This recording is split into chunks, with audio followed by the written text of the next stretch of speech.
My dear friends, कैसे हो आप लोग। मैं हूं आपका दोस्त कमल सिंह वेद। आज का हम 10th चैप्टर पढ़ रहे हैं 10th क्लास का, जिसका नाम है प्रकाश, परावर्तन और अपवर्तन। इसका मैं फर्स्ट पार्ट अपलोड कर चुका हूं। मैंने कोशिश की थी बेटा कि ये एक ही वीडियो में आ जाए, लेकिन ये जो टॉपिक्स आपके बहुत ही बड़े हैं, तो मैं इसको 2 पार्ट में बना रहा हूँ। फर्स्ट पार्ट मैं अपलोड कर चुका हूँ और सेकेंड पार्ट अब मैं ये बना रहा हूँ, तो इस वीडियो को पूरा देखना। और अगर आपने फर्स्ट पार्ट नहीं देखा है तो पहले उसे देखना, फिर इसको देखना, आपके लिए फ़ायदेमंद होगा। ठीक है, तो चलिए स्टार्ट करते हैं। हमने जो टॉपिक नहीं किया था पिछली क्लास में वो था आवर्धन। हमें यहाँ से स्टार्ट करना है। तो आवर्धन क्या होता है बेटा। गोले दर्पण में बेटा देखो एक क्षमता होती है। एक क्या होता है कि हमने देखा था कि जब सी पर रख रहे थे हम चीज़ों को, तो उसमें सामान बन रहा था। उससे अगर हमने पहले किसी वस्तु को रखा तो छोटा बन रहा था। अगर जैसे जैसे हम शीशे के पास लेके जाते गए, हम बिंब को लेके गए, तो बेटा हुआ क्या कि जो दर्पण में जो भी इमेज बन रही थी, जो भी प्रतिबिंब बन रहा था बच्चे, वो बड़ा बन रहा था ना। तो हमें इतना तो पता चल रहा है कि अगर हम दूरी कम कर देते हैं या बढ़ा देते हैं तो प्रतिबिंब या तो छोटा बनेगा या बड़ा बनेगा, ये इस पर फ़र्क तो पड़ता है। अब वो कितना बड़ा हो सकता है, कितना ज़्यादा गुना बड़ा हो सकता है, ये निकालने के लिए हम आवर्धन का प्रयोग करते हैं। ठीक है ना बेटा, कितना बड़ा है वो। तो इसको हम दर्शाते हैं प्रतिबिंब की ऊंचाई, यानी कि जो हमारी इमेज है उसकी ऊंचाई, और बिंब की ऊंचाई, कि हमारी जो वस्तु है उसकी ऊंचाई कितनी थी। तो इसका फॉर्मूला होता है बेटा M. M stands for magnification, मतलब कि जो आपका मैग्नीफिकेशन होता है आवर्धन। ठीक है, और एच क्या होता है, एच आई जिसे दे रखा है, एच आई या फिर एच कहते हैं बेटा प्रतिबिंब की ऊंचाई, मतलब कि जो आपकी इमेज बनी है उसकी ऊंचाई कितनी है। चिंता करने की ज़रूरत नहीं बेटा, आपको क्वेश्चन में देते हैं ये। ठीक है, कि एक प्रतिबिंब की ऊंचाई इतनी है, 5 सेंटीमीटर है, बिंब की ऊंचाई मान लीजिए 3 सेंटीमीटर है। अब देखिए बिंब 3 सेंटीमीटर का है, ऑब्जेक्ट 3 सेंटीमीटर का है, इमेज 5 सेंटीमीटर की, तो हुआ क्या बेटा, वो बड़ा बना ना।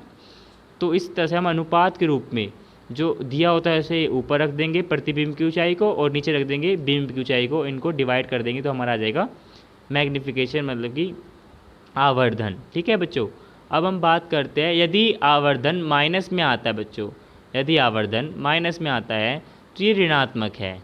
ठीक है, और प्रतिबिंब कैसा होगा, वास्तविक होगा, क्योंकि वो शीशे के सामने बन रहा होगा, पीछे नहीं सामने।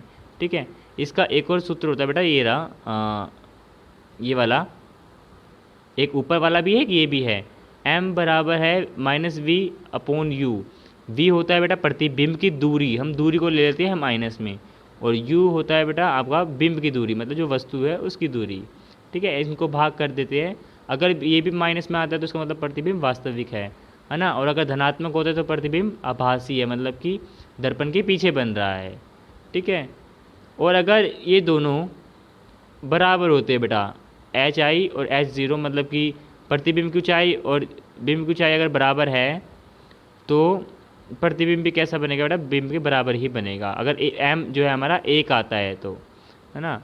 और अगर एम एक से छोटा आता है, मान लीजिए कोई भी आता है, पॉइंट में आ जाता है, 0 पॉइंट कुछ आता है, एक से छोटा है 0 पॉइंट, तो इसका मतलब क्या है कि जो प्रतिबिंब है, जो इमेज बन रही है, वो बिंब से, ऑब्जेक्ट से बड़ी बन रही है बच्चों। ठीक है, अगर हमारा जैसे ये लास्ट पॉइंट में दे रखा है, यदि हमारा m जो है एक से छोटा आए, ठीक है ना, सॉरी ऊपर गलत हो गया मुझसे बेटा, यहाँ पे मैं ये कहना चाहता था ये 4th वाले में कि अगर m बड़ा हुआ एक से, ठीक है ना, वो मैंने इसका बता दी नीचे वाले का। m जो है बेटा अगर मान लीजिए 2 आए, 3 आए, 4 आए, 5 आ सकता है। ठीक है बच्चे, एक से बड़ी कोई भी डिजिट आ जाए तो प्रतिबिंब जो है बड़ा बनेगा ना, एक से बड़ा हुआ तो वो बड़ा बनेगा प्रतिबिंब, जो इमेज बनेगी, है ना।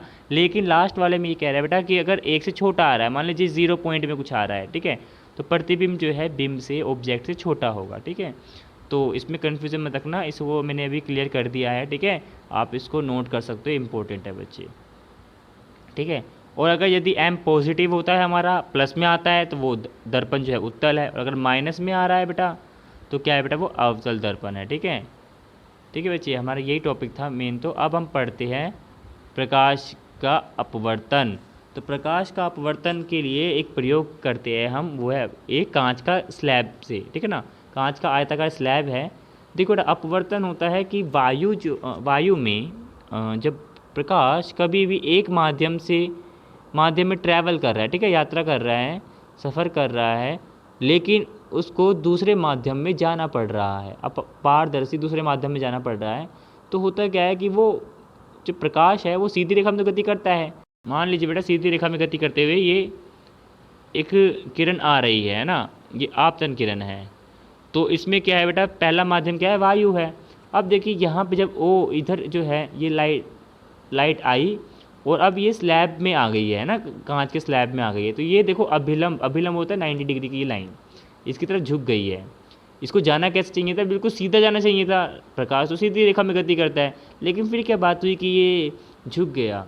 तो बेटा झुकती इसलिए है क्योंकि प्रकाश का अपवर्तन हो गया है। एक माध्यम से दूसरे माध्यम में यदि प्रकाश ट्रैवल करती है, चलती है, यात्रा करती है ना, तो वो झुक जाती है, मुड़ जाती है, ठीक है ना। और देखो ये जैसे यहाँ पे आ रही है, तो बेटा ये सीधी जानी चाहिए थी, लेकिन ये फिर मुड़ जाती है और नीचे की तरफ आ जाती है ना। तो प्रकाश का 2 बार यहाँ पे अपवर्तन होता है, ठीक है। और जो वायु है बेटा वो क्या है, वो एक विरल है। विरल मतलब कि वायु के कण बहुत दूर दूर होते हैं ना, लेकिन जो कांच जो है एक सघन माध्यम है। सघन मतलब कि कांच के कण बिल्कुल पास पास में है, इसलिए वो ठोस अवस्था में है ना बेटा।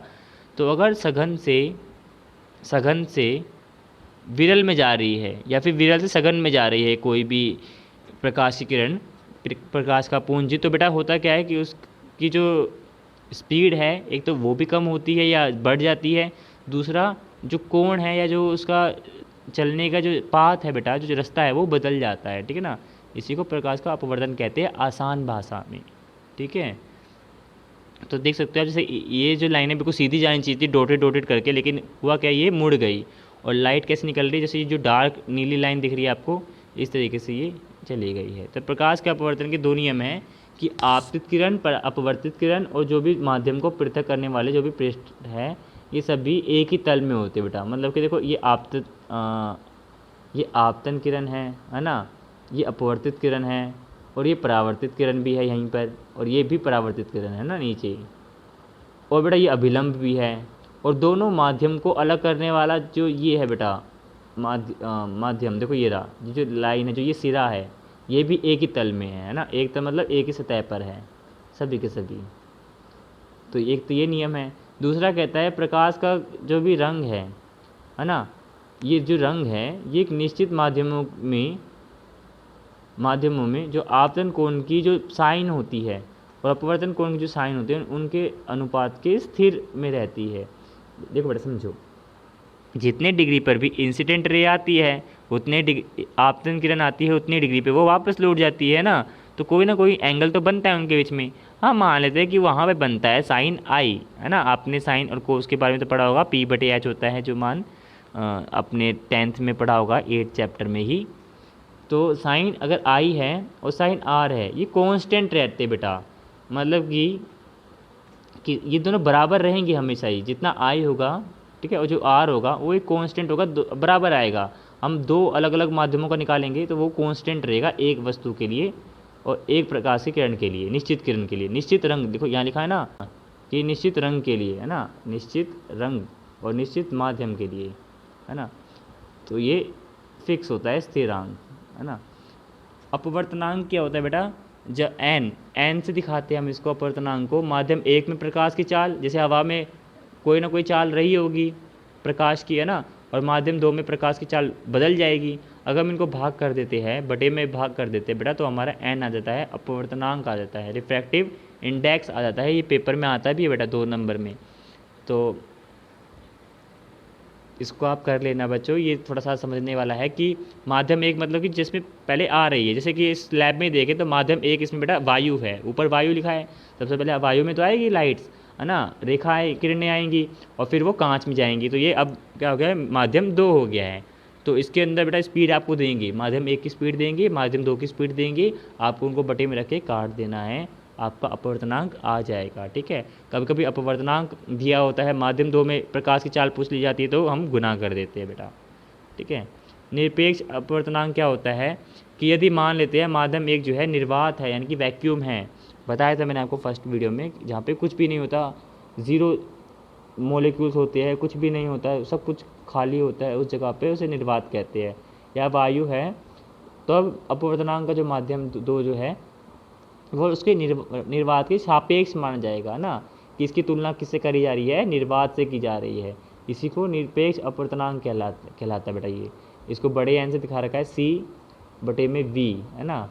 सी क्या होगा बेटा, निर्वात, वैक्यूम जो है आपका, है ना। और वी क्या होगा बेटा, कोई भी ऐसी वस्तु जिसमें दूसरे का कोई चीज़ है ना, जिसमें कोई भी वस्तु जिसमें निर्वात से होकर के किसी दूसरे वस्तु में प्रकाश की किरण जा रही है ना। तो सी का दे रखा है कि सी में प्रकाश की चाल कितनी है बेटा, निर्वात में 3 × 10⁸ मीटर पर सेकेंड, है ना।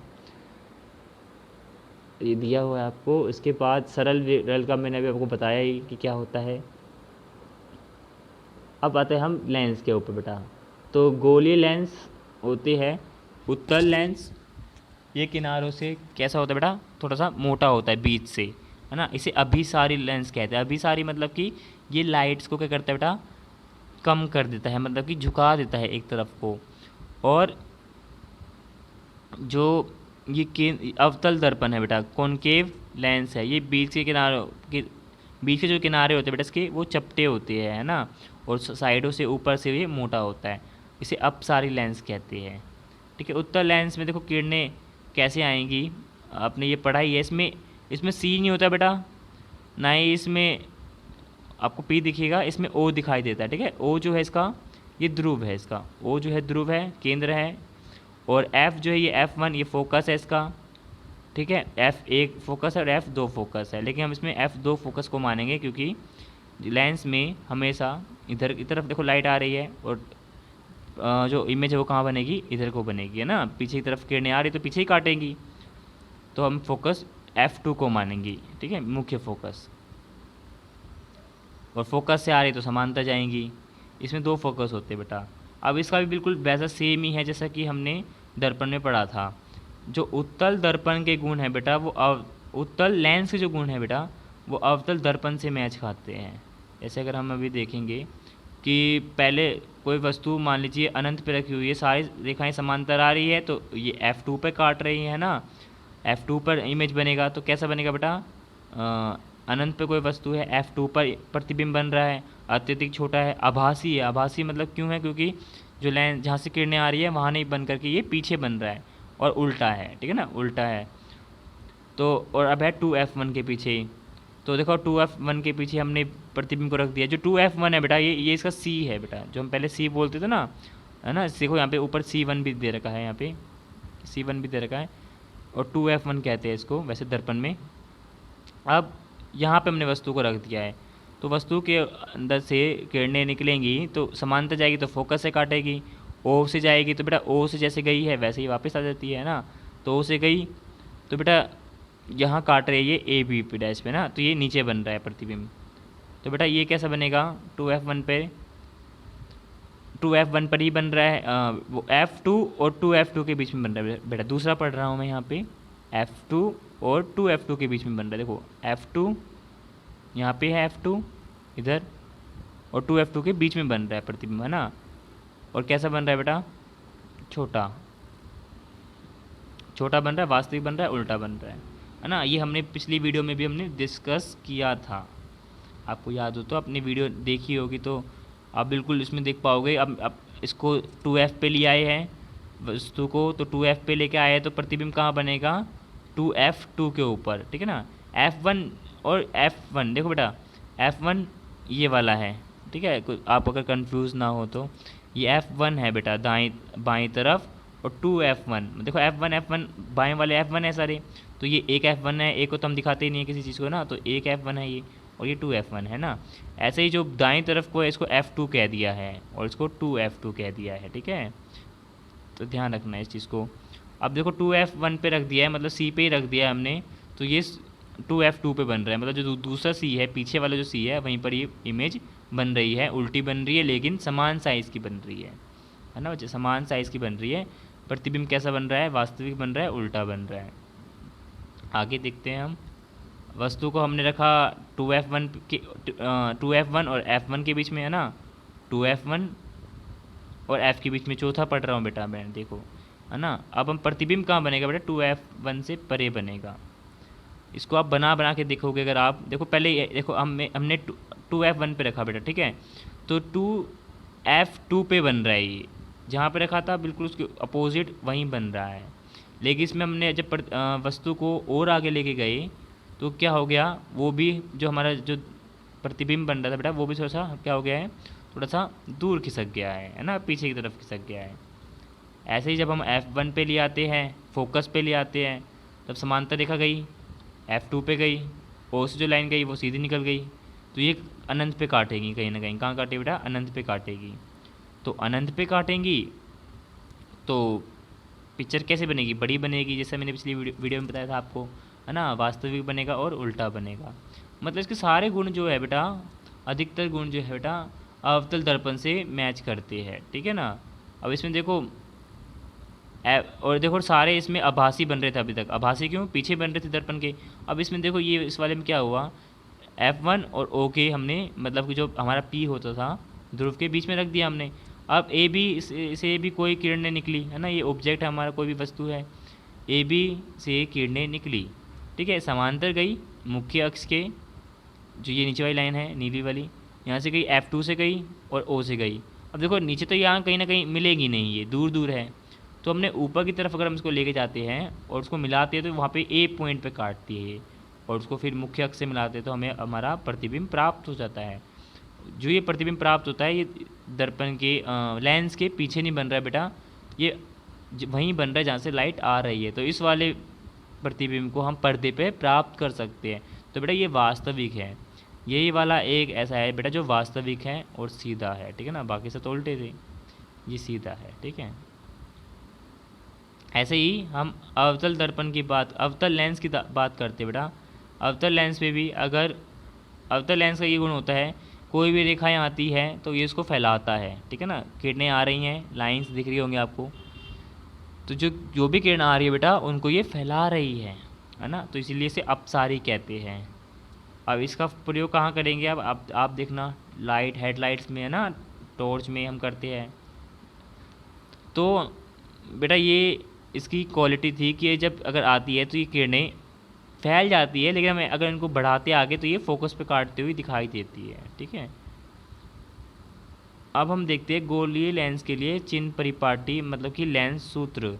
तो देखिए 1/v बता दिया मैंने आपको, प्रतिबिंब की दूरी होती है बेटा, प्रतिबिंब की ओ से दूरी होती है। जैसे ये प्रतिबिंब बना हुआ है तो इस प्रतिबिंब की ओ से दूरी कितनी है, इसे क्या कहेंगे हम बेटा, v कहेंगे। पिछली वीडियो में बताया था मैंने आपको, है ना। और जो हमारा बिंब रखा हुआ है, जो वस्तु रखी है, इसकी दूरी इस O से कितनी है, इसको हम U दिखाते हैं, ठीक है बेटा, आप समझ गए होंगे। और फोकस होता है, फोकस जो जितना फोकस होगा तो 1/v घटा कर देंगे 1/u से, तो हमारा आ जाएगा फोकस, ठीक है बच्चों। और इसमें भी आवर्धन होता है, आवर्धन मतलब कि कितनी गुना ज़्यादा जो है हमारी प्रतिबिंब बना है ना। इसमें तो बन सकता है कि कितना बड़ा बना है, कितना गुना बड़ा बना है, तो इसमें भी ऐसा ही है, प्रतिबिंब की ऊंचाई उसको ऊपर रख देंगे, बिंब की ऊंचाई को नीचे रख देंगे, बटे में काट देंगे, तो हमारा m आ जाएगा, कितने गुना आवर्धन हुआ है, इतना गुना ज़्यादा बना है, ठीक है। और v/u इसका फॉर्मूला होता है, पिछले वाले में माइनस था दर्पण वाले में, इस वाले में प्लस है यहाँ पर, ठीक है। तो ये एक चीज़ थी बेटा। अब आते हैं हम लेंस की क्षमता। अब देखो लेंस की क्षमता होती है हर एक लेंस की, तो किसी भी लेंस की प्रकाश की किरणों को अभिसरण या अपसरण, फैलाने की या इकट्ठा करने की बेटा क्षमता होती है, मात्रा होती है ना, उनकी क्षमता होती है, उनकी पावर होती है। इसी पावर को, इसी क्षमता को लेंस की फोकस दूरी के द्वारा हम व्यक्त करते हैं, इसका व्युत्क्रम होती है। लेंस की क्षमता जो है उसको पी से दिखाते हैं, मतलब पावर ऑफ लेंस, ये बराबर होती है व्युत्क्रम मतलब कि रेसिप्रोकल होती है 1/f के, मतलब 1/f है बेटा, f होती है फोकस दूरी, फोकस दूरी को बटे में रख दो, भाग कर दो, आपका p आ जाएगा, पावर आ जाएगी आपकी। और लेंस की क्षमता का मात्रक होता है बेटा डायोप्टर, d से दिखाते हैं इसको। एक डायोप्टर होता है 1 मीटर के बराबर, ठीक है ना, 1 मीटर -1 के बराबर। मतलब कि अगर किसी लेंस की फोकस दूरी 1 मीटर है बेटा, तो उसका डायोप्टर कितना होगा, 1 डायोप्टर होगा, उसकी पावर है 1 डायोप्टर, ठीक है। जो आपके चश्मे बनते हैं वो डायोप्टर में ही बेसिकली मापे जाते हैं। तो उत्तल लेंस का अगर किसी को चश्मा लगा हुआ है, या उत्तल लेंस की जो क्षमता है वो बेटा धनात्मक होती है, हमेशा प्लस में आएंगी। अवतल लेंस की जो क्षमता होती है वो माइनस में आएंगी, नेगेटिव होती है, ठीक है। तो जो आपके डॉक्टर होते हैं बेटा, वो आपको जो चश्मा लगाते हैं, आपने देखा होगा कई सारे लेंस आपको दिखाते हैं, 2 डायोप्टर के, 3 डायोप्टर के, और छोटे छोटे और भी दिखाती है पावर वाले चश्मे ना, कुछ माइनस में कुछ प्लस में। वो यही देखते हैं कि आपका जो लेंस है, आपका जो क्लियर विज़न है वो कितना है, कितनी फोकस दूरी पे आपको सामान या वस्तु साफ दिखाई दे रही है, ठीक है। और जितने पे आपको दिखाई दे जाती है उतने डायोप्टर का आपका चश्मा वो बना के दे देते हैं, ठीक है। तो इसी के साथ हमारा चैप्टर ख़त्म हो जाता है ये। मैं उम्मीद करता हूँ आपको वीडियो अच्छी लगी होगी और चैप्टर समझ में आया होगा। थोड़ा चैप्टर लेंथी भी है, इसलिए मैंने 2 पार्ट्स में इसको बनाया है। और अगर बेटा कहीं अगर ऐसा लगता है कि मुझे इस चैप्टर समझ में नहीं आया है तो प्लीज़ इस वीडियो को दोबारा से देख सकते हो, ठीक है। घबराने की बात नहीं है, 2 बार 3 बार देख सकते हो बेटा, इंटरनेट आपका ही है, तो इसका अच्छे काम के लिए यूज़ करो, है ना। तो और बताना बेटा मुझे कि आपको किस किस तरह की वीडियोस चाहिए, किस किस टॉपिक्स पे वीडियो चाहिए, ठीक है ना, कमेंट करके बताना, तभी तो मैं आपके लिए वीडियो बना पाऊँगा ना। तो मिलेंगे आपसे नेक्स्ट वीडियो में, till then bye bye, take care.